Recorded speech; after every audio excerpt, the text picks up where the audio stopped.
selesai. Selesai. Oke, lanjut Pak Paslan.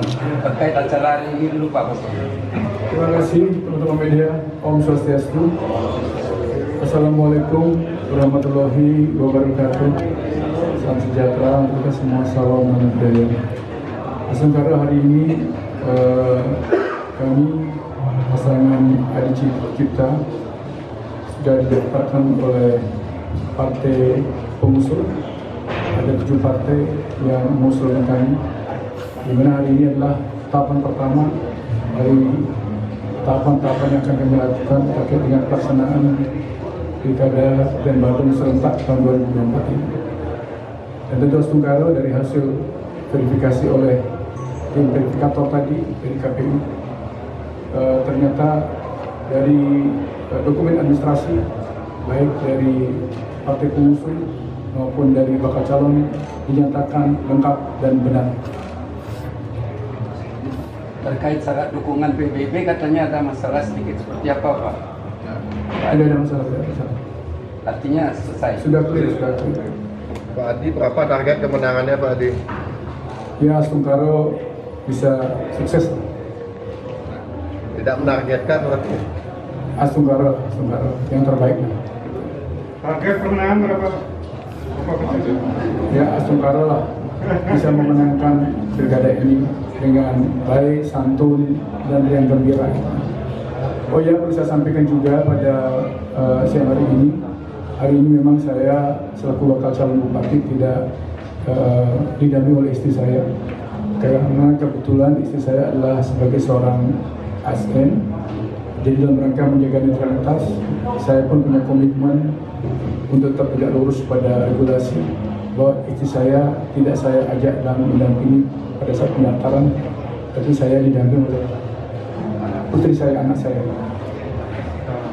saya dan pasangan saya Pak Bagus Ali Supita selaku bakal calon wakil didampingi oleh saya langsung. Pak Adi, apa kiat Pak Adi untuk mendapatkan rekomendasi ini Pak Adi? Sementara Pak Adi kan selama ini yang saya tahu ASN dengan jabatan tertinggi di eksekutif. Sabar. Setelah 10 tahun ya? Ya. Pak Adi, apa program sosial yang dulu ada di Badung seperti jaminan kematian, santunan kematian, jaminan penunggu pasien itu akan menjadi program dalam dilanjutkan? Seperti yang saya sampaikan tadi ketika saya speak pada deklarasi, bahwa memang kita di Badung ini adalah salah satu daerah yang menjadi barometer pariwisata di Bali. Dan memang sebagai indikator yang kita bisa lihat bahwa PAD Badung yang bersumber dari sektor pajak hotel dan restoran ini cukup signifikan. Namun di balik semua itu, tentu kita semua menyadari bahwa semakin banyaknya orang berkunjung ke Bali dan ke Badung ini, tentu carrying kapasitas kita sudah sangat terbatas. Ini adalah salah satu tantangan yang memang harus saya lakukan bila saya diberikan kesempatan oleh Ido Betaro, Tuhan Yang Maha Esa dan masyarakat Badung memimpin 5 tahun ke depan adalah menangani masalah kemacetan. Di samping ada beberapa hal juga yang saya lihat yang perlu kita menjadi urgent secara prioritas adalah masalah air dan masalah pengolahan sampah. Dan juga ke depan kita akan coba mendorong pertumbuhan ekonomi baru juga di sektor utara, sehingga perkembangan Badung ini tidak hanya di selatan saja, tetapi juga bisa berkembang di utara, tentu dengan karakter yang berbeda. Ini yang akan kita lakukan ke depan. Mudah-mudahan seiring dengan perkembangan Badung sebagai daerah turis ini akan memberikan satu inspirasi buat kita untuk membuat sesuatu yang berbeda dibandingkan selatan. Karena saya melihat bahwa potensi politik turisme itu ada di utara dengan kondisi wilayah yang agrowisata, kita akan bisa dorong termasuk desa wisata. Terus ke depan juga seiring dengan perkembangan ini kita akan coba melakukan satu langkah-langkah seperti apa yang disampaikan oleh wartawan tadi, bahwa program-program yang masih realistis yang kita akan dorong tetap akan kita laksanakan program Pak Edi Pasir, termasuk masalah santun kematian dengan pola yang berbeda mungkin. Karena terus terang kemarin ini Pak Giri bukan karena tidak mampu untuk memberikan santunan kematian, tapi karena dari aspek regulasi tidak memungkinkan, dari sistem informasi pemerintah daerah tidak memungkinkan, tapi kami akan coba memformulasi dalam bentuk lain sehingga mudah-mudahan seiringan perkembangan juga nanti tidak melanggar aturan. Apa yang menjadi harapan masyarakat Badung untuk masalah santun itu bisa kita follow up di tahun ke depan. Mohon izin melanjutkan Pak Adi, kalau sistemnya seperti kan Pak Adi selama ini berada di pemerintahan, sementara santunan kematian sudah dalam tanda kutip mandek sejak berapa tahun lalu. Kenapa dalam proses itu tidak dilakukan mencari regulasi yang lainnya? Ya, yang saya melihat kan begini Pak, persoalan kita kenapa Pak Bupati dan saya termasuk dalam kabinetnya belum bisa melaksanakan satu kematian awalnya adalah ketika terjadi COVID-19.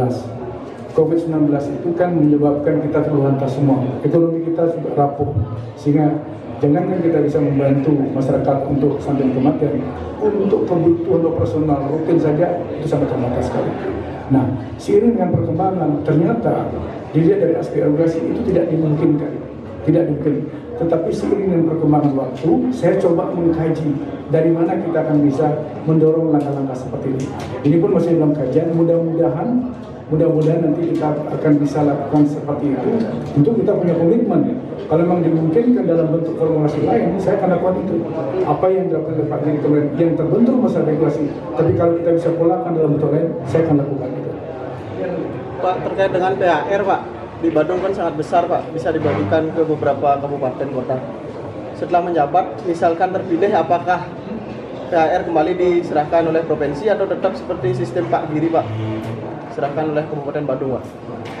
Yang pertama yang perlu saya sampaikan bahwa kalau PAR kepada beberapa kabupaten di Bali ini adalah itu komitmen bahwa dalam rangka One Island One Management ini, bahwa Badung sebagai daerah pusat akomodasi pariwisata ini wajib hukumnya, artinya diharapkan untuk membantu kabupaten lain yang ternyata di sana ada banyak juga destinasi pariwisata.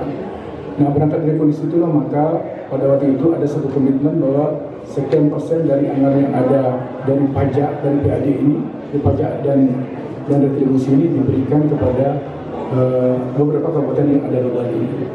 Nah, terkait dengan pertanyaan tadi itu tentu saya akan kaji, saya akan lihat nanti modelnya bagaimana.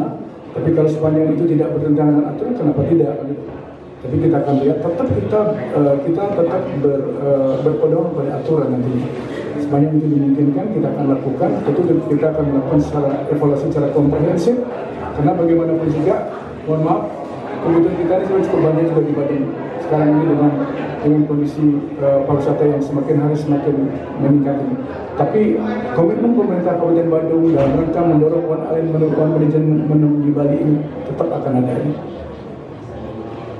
Cukup? Pak Bagus tadi cukup itu mungkin. Dari tes. Dalam komando dulu. Semua ya.